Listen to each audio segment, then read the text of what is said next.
The iPhone 9 gets ready for its big debut, and the iPhone 12 trailer that I wish would become a reality. Let's get right to the core of this week's Apple News and Rumors. It's still early in the year, but the rumors of the iPhone 12 are already starting to materialize, at least in people's minds. A new trailer published by Concepts iPhone gives us a glimpse of what creator Hassan Kaimak envisions for the next iPhone. And it delivers on a lot of the big rumors we've been hearing.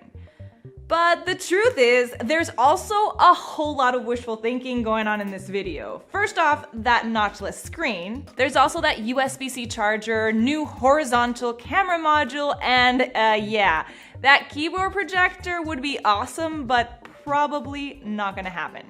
Last week, I asked you guys to envision your perfect iPhone 12, and here are a few highlights. Amrose Stone says he wants a refresh rate of 120, additional lens for 3D augmented reality and 3D printing options, improve the already great cameras and battery, on-screen Touch ID, and pen or pencil support. And I love this long wish list from Gabriel de Leon. He says 2 to 3 day battery life, smaller notch iPhone 5S-like design, 5G on all countries, ProMotion, reverse wireless charging, USB-C, time of flight sensor, touch and face ID, 45-watt fast charger, higher storage, and no price increase. And Guilherme wants no notch at all, 90 or 144 Hz display, USB-C, better battery life, reverse wireless charging, etc. That notchless screen definitely seems to be high on people's wish lists, but sadly, it's looking less and less likely as time goes on, especially now that the rumor man himself, analyst Ming Chi Kuo, has gone on the record to say that Apple still needs that notch to house the true depth camera used for Face ID.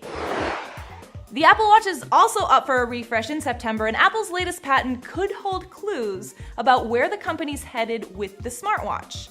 A recent patent discovered by Patently Apple shows a Touch ID type sensor on the digital crown to help unlock the watch. The latest watches already house an EKG sensor on the center of the digital crown, so I guess it's going to be cramming in a lot of tech in that tiny little dial. So this is not the first patent Apple has issued hinting at biometric authentication on the watch, and it's one that I'm hoping will happen sooner rather than later. A previous patent showed a camera on the screen of the watch, either for FaceTime or Face ID. So this week's question comes to be, what would you rather on an Apple Watch? Face ID or Touch ID? You know the drill, sound off on the comment section below, and we'll be discussing on next week's show. But first, there's a March event looming over our heads. Now, there's no official word yet, but rumor has it, Apple's preparing to launch new iPad Pros and that long-awaited sequel to the cheaper iPhone SE. In this case, an iPhone SE 2 or an iPhone 9, depending on who you talk to. If you're talking to the case makers, it's an iPhone SE 2.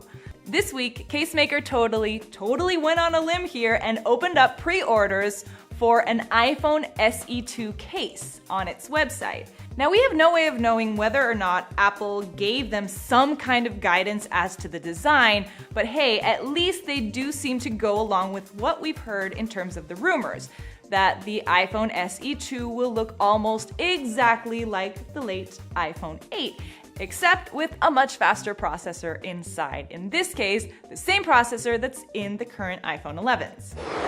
That's a wrap for this week, but I'll be back next Thursday with more Apple Course, so you know the drill. Ring that bell to get your notifications. You can also stay